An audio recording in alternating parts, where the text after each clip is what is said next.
Olha, eu vou explicar exatamente como aconteceu com a minha irmã, para vocês entenderem o drama da minha família, que esses Ferreiras Wilson, eles surgiram na nossa família quando eu estava fazendo pré-vestibular, num curso pré-vestibular em Caraí. Ele surgiu de repente como jovem comum, muito louro, muito branco, se dizendo estudante do Abel.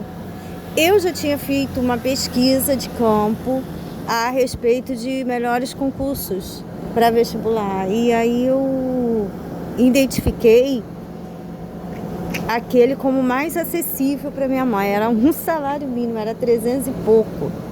Mas ela não pagava 600. Ela pagava, como sempre fomos duas irmãs da mesma série, né? Porque eu repeti a quarta série, a Fabiana conseguiu, ficamos na mesma série. E terminamos o segundo grau e fizemos vestibular estando na mesma série. Então, o que aconteceu? Minha mãe pagava 300 e tinha duas alunas na sala de aula. Ela fazia uma pichincha, né, nas escolas. São duas matriculadas, difícil. Aí a pessoa sempre dizia, não, paga metade de uma, metade da outra. Dava sempre um desconto por serem duas alunas. E assim foi no curso pré-vestibular. Ele fez por R$ 300 na época, isso há mais de 30 anos atrás, você imagina, era caro, muito caro, era em Caraí. E aí esse Rodrigo, ele apareceu na minha sala, né, dizendo ser estudante do Abel. Ele disse para mim que era estudante. Chegou à noite numa aula de geografia de um professor até que eu admirava muito. E é muito respeitador. E aí ele disse que era estudante do Abel. Eu sempre fui muito falante, muito comunicativa. Aí eu cheguei e falei assim, como um estudante do Abel estudando nesse curso pré-vestibular? Só as aulas do Abel são melhores do que esse curso. Aí ele falou assim, não, é porque foram lá na sala, eu conheço o Abel, você não entra assim sem autorização. Foram de sala em sala e fizeram a promoção desse curso módulo. E aí eu aceitei para fazer o vestibular, entendeu? Aí tudo bem, aí eu falei, nossa, que estranho. Foi meu primeiro contato com o Rodrigo Ferreira Wilson. Eu achei estranho ele estar naquele curso sendo estudante do Abel. Certo? Porque naquele tempo se falava que tinha concurso de pré-vestibular, que os professores chegavam até de helicóptero, falava-se muito de alguns cursos muito bons na época, que eu queria muito fazer, mas não tinha dinheiro para fazer, entendeu? E aí o que acontece? E foi assim meu primeiro contato com ele. Aí ele, aquela coisa de aluno, ele pediu o caderno. Qual é a matéria? Você pode me emprestar o caderno? Eu falei assim, deixa eu levar não, mas se você quiser você pode dar uma olhada aqui. Aí ele olhou o meu caderno. Isso dentro da sala de aula. Na aula de geografia política que ele chegou. Chegou com um guarda-chuva, achei estranho, porque nem chovendo estava. Todo atrapalhado, assim, sabe?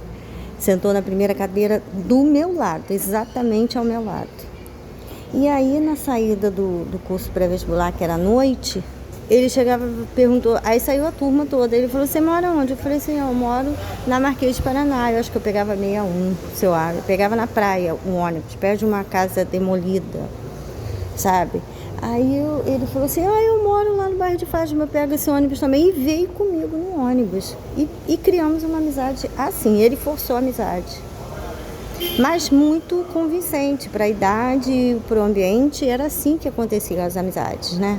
Jovens de 18, 19, 20 anos, é assim que acontece as amizades, é 7. E ele começou a frequentar o curso e voltar com todo mundo, a gente ia pro ponto, cada um pegava seu ônibus, ele vinha. Teve um dia que ele chegou e falou assim, eu moro atrás do condomínio, você pode deixar eu subir pela torre com você, porque aí eu já desço atrás, que eu moro atrás do seu condomínio. Eu falei com o porteiro, olha, é meu amigo.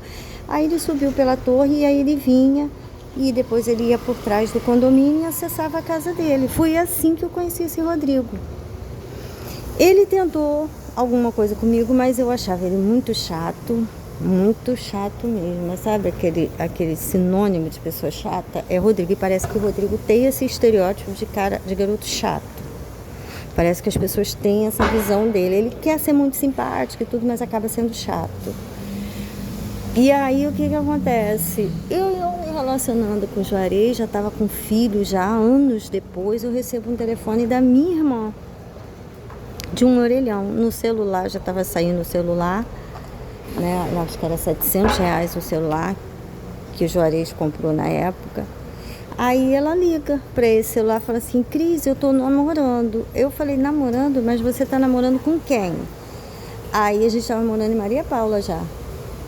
Aí ela falou: com o Rodrigo. Eu falei: sim, Rodrigo, Fabiana, ele usa droga, porque ele disse que teve problema com drogas na época, lá no curso pré-vestibular. Eu falei: ele usa drogas, Fabiana. Aí ela: peraí, Ana. Aí foi e passou o telefone para ele. Quando eu falei, a primeira coisa que eu falei com ele, falei: conseguiu entrar para a família, né? Porque eu senti que ele queria entrar por mim na família. Mas como não houve jeito, eu sou muito resistente a eles, muito, e me considero com uma boa aparência, então não adianta chegar com aparência perto de mim, porque eu também sei que tenho boa aparência, então essas coisas não me iludem, entendeu? E dinheiro também não me ilude, porque eu sempre fui muito inteligente, muito esperta, trabalhadeira, então dinheiro também não me faz muita minha cabeça não, porque eu sempre tive todas as possibilidades, entendeu?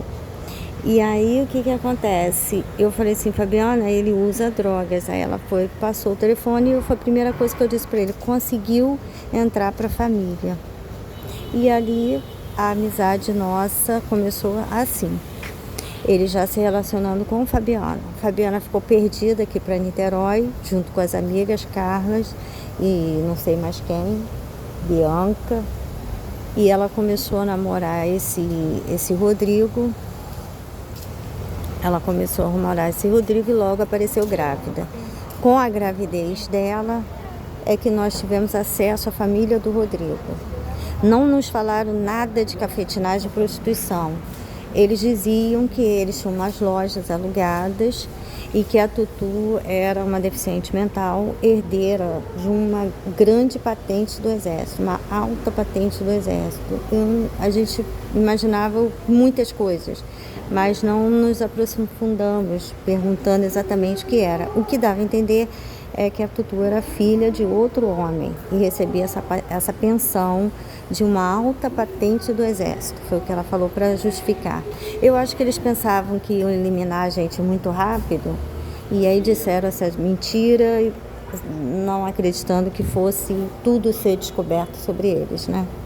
Eu acho que eles viram a gente muito inocente, eles acharam que ia ser fácil para eles. E deram essa mentira ficou, né? A Tutu era considerada uma pensionista. A mamãe falou: mas quanto é essa pensão? Vocês falam dessa pensão? Ah, se ela fosse uma moça normal, ela teria motorista particular, uma casa em Icaraí, um apartamento, teria uma vida de classe média, média baixa, classe média. Mas a gente entrou muito no detalhe para saber a origem dessa patente, quem era essa patente, a alta patente do Exército. Eles nos enganaram todo o tempo, eles se mostravam pessoas de classe média, sempre fazendo concurso, sempre trabalhando em funcionalismo público, falando em concurso. A Renata, a gente achava ela meio alvoroçada, meio inquieta com relação a relacionamentos, mas muito exuberante, assim, muito alta, cabelo comprido. Seu próprio carro, dizia ser jornalista e era redatora da TVE. Inclusive, ela levou Lucas pequeno na emissora. Ela dizia que era redatora, quando eu chegava lá, ela estava no computador fazendo o trabalho em casa. Ah, estou adiantando o trabalho lá da redação. No primeiro encontro com a Beatriz Chacon, eles disseram que ela trabalhava na Casa da Moeda, mas depois da morte da mamãe é que eu soube que ela era jornalista, que ela começou a escrever ela escreveu um livro e depois eles disseram que ela era jornalista. Mentiram muito pra gente, enganaram. Eles entraram na família para me sequestrar. E eles ficaram com todas as documentações das nossas terras lá em Três Rios, fotos todas nossas. Ficaram com os nossos álbuns de família, ficaram com todos os registros, documentação das terras, do casamento com a Maria Leopoldina de Jesus, porque essa certidão esteve nas minhas mãos, com meu bisavô José Firmino. Depois eu estive em Três Rios e entendi por que eles ficaram com a documentação. Eles haviam modificado até o nome dos meus avós, a origem deles e tudo. Entendeu? A origem, tudo. Meu avô nasceu em Três Rios, minha avó era de Minas Gerais, toda a minha família nasceu em Três Rios por parte de mãe. E aí o que acontece? Eles ficaram com toda a documentação e todas as nossas fotos de família. Eles modificaram até as fotos de Lucas, querendo afeminar Lucas e me masculinizar, ou seja, descaracterizar a nossa família. Nossa família é de uma família tradicional, a gente não tem envolvimento com a prostituição, não somos simpáticos às pessoas deles, nossa família nunca se prostituiu. Eu me deparei com essa cidade porque as coisas estavam estranhas, uma moça bonita, inteligente, jovem, sem oportunidade social para nada, nem relacionamento afetivo. E se aproximando de mim só gente da cafetinagem, gente que eles mandavam. E isso foi me saturando, muito saturada com isso, com amizade. Eu não faço amizade com prostituta, eu não faço amizade com cafetina, não gosto de cafetina, não gosto de prostituta. Eu acho uma gente baixo nível, sempre achei, certo? E de repente eu comecei a investigar essa cidade e vi que essa cidade é toda prostituição, né? Eles esconderam, todos da cidade se mobilizaram em prol de não deixar nossa família saber que a gente ia pedir uma ajuda pública ao Estado ou outra nação, que a gente ia sair do Brasil na época se a gente soubesse a condição que era, mas eles não querendo o nosso desenvolvimento, eles todos apoiaram para que a gente não desconfiasse da prostituição. Eles são dissimulados, são advogados, são juízes, promotores, eles trabalham no funcionalismo público, todas as lojas da cidade pertencem a eles, é tudo para venda de prostituta, eles vendem prostitutas à paisana o dia inteiro, confundindo com as mulheres tradicionais, eles confundem a gente com prostituta e vende, certo? A maioria do funcionalismo público da cidade é composto de prostitutas, cafetões e filhos dele. A cidade é toda aparelhada para os crimes de prostitutas. Eles queriam me sequestrar na cidade, tá? Eles inventaram laudos falsos. Eu sempre fui uma pessoa capaz, inteligente, tentando tirar todas as minhas oportunidades sociais e impedir que eu tivesse acesso ao Estado e fizesse denúncia do que acontece nessa cidade. Eles iam me sequestrar, iam fazer denúncia na delegacia dizendo que eu tinha problemas psiquiátricos e que tinha desaparecido por isso. Criaram laudos falsos, disseram que eu fazia uso de drogas sem nunca ter chegado perto de drogas, com uma vida completamente libada e decente, certo? Essa é a cidade de Niterói. Não é uma cidade de confiança, não é uma cidade confiável, certo? Eu não recomendo a cidade. As prostitutas daqui, os exploradores sexuais daqui são criminosos, assassinos de policiais e delegados, sequestradores. Eles são especializados em sequestrar pessoas, desaparecer, porque eles trabalham com sósias. É a maior quantidade de sósias que existem, está aqui em Niterói. Todas as pessoas aqui têm sósias fidedignos de diversos graus para enganar as autoridades públicas. Elas se formam em direito, sabotam a gente nas escolas para a gente não ter bom êxito. Eles roubaram o meu vestibular que eu passei para a UF em direito. Eles mudaram tudo, roubaram a minha vaga de direito, impediram que eu tivesse acesso à faculdade de todas as formas que eles puderam, impediram que eu tivesse acesso aos homens tradicionais e me cercaram só de conivente deles, a cidade toda armando contra mim e vendendo prostitutas todas iguais a mim. Essa é a cidade de Niterói, é uma cidade envolvida e aparelhada. As prostitutas aqui são formadas por cafetão, com dinheiro de lavagem de dinheiro. Elas são advogadas, são proventoras para facilitar os crimes do cafetão delas. Entendeu? Então elas vão para o judiciário, elas vão para as comarcas, elas vão para o jornalismo para facilitar a vida do cafetão. É para botar esse desgraçado livre, impune. Eles só trabalham com sequestro, assassinato de policiais, né? E sequestro e fraudes. É muita fraude. Você não pode confiar. Inclusive, o Estado deveria confiscar as documentações civis dessa cidade. Confiscar, ficar de posse do Estado, porque as prostitutas dele trabalham nos setores burocráticos, tomando conta da nossa documentação. Eles vendem prostituta para os policiais o dia inteiro, cercando ele. Eles só têm acesso à prostituta. Nenhuma mulher tradicional se aproxima de um delegado e um policial aqui. Só prostituta de todos os formatos, de todas as aparências, é prostituta para tudo quanto é lado. Você não sabe quem é a mulher decente, porque elas andam à paisana, simulando o trânsito da mulher tradicional. Então, se a gente faz ginástica, ela vai se vestir de atleta. Se a gente tem uma postura religiosa, ela vai se fingir de religiosa. Ou seja, ela simula propositalmente a ação das mulheres e das pessoas tradicionais e dos grupos familiares. A cidade não tem economia própria de Niterói. Ela vive da prostituição e da lavagem de dinheiro, lavagem de todas as fontes. É desde venda de seres humanos para laboratório até assassinato de policial, venda de drogas e tudo, certo? Os vínculos empregatícios são verdadeiras arapucas.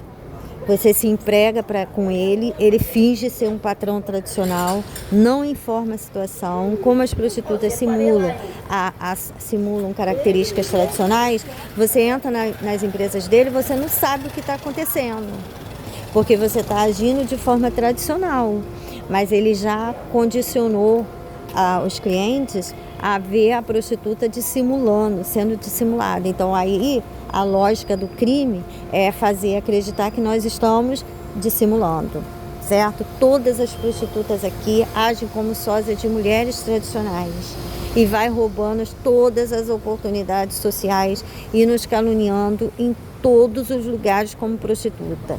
Eles nos caluniam como prostituta porque eles têm intenção de nos sequestrar, nos raptar. Entendeu? Tudo que eles fizeram aqui foi buscando me sequestrar com apoio de toda a prostituição de todos os comércios, todos. E você é vigiada nos comércios, não por uma conduta irregular, porque eu nunca tive conduta irregular, nunca tive desvio de conduta. É vigiada porque fica com medo que você encontre um cliente deles, que banca eles. Entendeu? Então, quando a gente passa na calçada, se tiver um homem tradicional, elas vão lá para tentar tirar ele, ou pelo menos para ele achar que a gente é a prostituta deles, para eles fazerem a cabeça do homem. Então, sempre perto dos homens, mentindo, distorcendo os fatos. E a gente não tem acesso ao Estado para se defender, porque elas têm acesso ao Estado através dos homens. Então, elas usam, tanto cafetina como prostituta, elas usam a atividade sexual para fazer calúnia junto ao Estado. E essa oportunidade nenhuma pessoa decente e honesta tem. Nenhuma pessoa honesta de família tem essa proximidade com o Estado, com as pessoas do Estado, né? Mas elas têm acesso a juiz, promotor, desembargador para dizer mentiras a respeito das vítimas dos cafetões. Quer dizer, a prostituição é um facilitador criminoso em todos os aspectos na cidade. A cidade é horrível para se viver. Você não consegue criar vínculos de amizade, você não consegue criar vínculo empregatício, você não consegue formar família nessa cidade, porque eu não me envolvo com prostituta, eu não me envolvo com cafetão para nenhum tipo de relacionamento. Mas eu sempre estive aberta para relacionamentos de amizade e relacionamento afetivo com homens tradicionais. Eu tenho esse direito, eles queriam me tirar esse direito, queriam me forçar a ter relacionamento com pessoas deles, para eles depois simularem uma situação de passional, como é comum quando eles querem executar uma mulher, eles vão e simulam o crime de passional, entendeu? Eu não sou obrigada a me relacionar com eles, em hipótese alguma, eu sou da família tradicional. Quem tem mais de 50 anos sabe do que eu estou falando. Prostituta nunca chegou perto de mulher tradicional. Eu fui criada, sou dessa família. E mantive a minha educação. Entendeu? A gente não tem eles como pessoas de confiança. Eu não confio em cafetina. Eu não confio em prostituta. Para relacionamento nenhum, eu não confio em cafetão. Isso é um direito que eu tenho. Eu sou brasileira, certo? E essa é a cultura da família tradicional. Eles queriam me forçar a ter amizade com eles, queriam me forçar a trabalhar para eles e queriam me forçar a ter amizade com eles, me forçar. Como? Eles afastam as pessoas tradicionais de mim, as oportunidades tradicionais, e aí, por escassez, você acaba sendo submetido a eles, para eles terem um controle de fala a seu respeito. Porque eles criaram um cerco ao meu redor, para eles terem um controle de fala ao meu respeito. Entendeu? Todos eles da cidade fizeram isso, na pessoa de cafetão e prostituta. E os homens enganados. Os homens achando que eu sou a prostituta sósia, porque eles fizeram isso por 30 anos, fazendo os homens fantasiar as prostitutas de mim, fizeram em laboratório, então achando, eu estou passando na rua e estou sendo vista como uma prostituta sem nunca ter sido prostituta na minha vida, certo? Foi o que eles fizeram aqui nessa cidade. Eu repudio a cafetinagem, eu repudio a prostituição, não gosto dos métodos deles, não gosto da pessoa deles, entendeu? De hipótese alguma. Uma cidade perigosa, não sou amiga deles, nunca me prostituí na minha vida, sou mulher tradicional, digna, honesta, não me submeto à prostituição, nunca me submeti, entendeu? Essa Fabiana, minha irmã, se envolveu com ele, com esse Rodrigo. Certo? A minha suspeita e certeza é de que ela foi trocada, minha mãe teve gêmeas e ela foi trocada nesse relacionamento com o Rodrigo. Foi nesse relacionamento com o Rodrigo que eles trocaram a Fabiana. Minha mãe fazia preventivo todo ano, provavelmente eles tinham muito material genético da minha mãe, mas eu tenho certeza que ela teve gêmeas no dia 15 de agosto de 75, que é a data de nascimento da minha irmã, que eles devem ter alterado para trazer aspecto de falha de memória minha, né? Eles devem ter alterado a data de nascimento da minha irmã, entendeu? Ou não. Mas o objetivo é sempre trazer aspectos de falha de memória, né? Então, o que eu acredito mesmo é que ela foi trocada por uma gêmea, que minha mãe foi sequestrada no dia do nascimento, a minha irmã foi sequestrada e essas prostitutas da cidade apoiaram esse crime. Essa é a minha certeza, entendeu? Não tenho nem suspeita. É certo que a minha irmã foi trocada por uma gêmea que foi criada pelos Ferreiras. Certo? Porque ela se voltou contra a nossa família e apoiou todas as mentiras e as fraudes deles. E não há dinheiro que compre uma pessoa que foi criada por Luzia. Não há dinheiro que compre para cometer nenhum tipo de crime. Para ela agir assim, ela tinha que ser filha de prostituta, para ela ter essa condição de mau caratismo. Ela teve uma educação muito boa, muito honrada e muito digna, para ela fazer o que ela fez comigo, certo? E a justificativa é essa. Ela foi substituída por uma gêmea que minha mãe teve. Essa é a minha certeza. E essa vagabundagem aqui da cidade, essas prostitutas aí, estão apoiando tudo isso aí, certo? São as pessoas sórdidas, mau caráter, de extremo mau caratismo. São as pessoas da prostituição e da cafetinagem dessa cidade.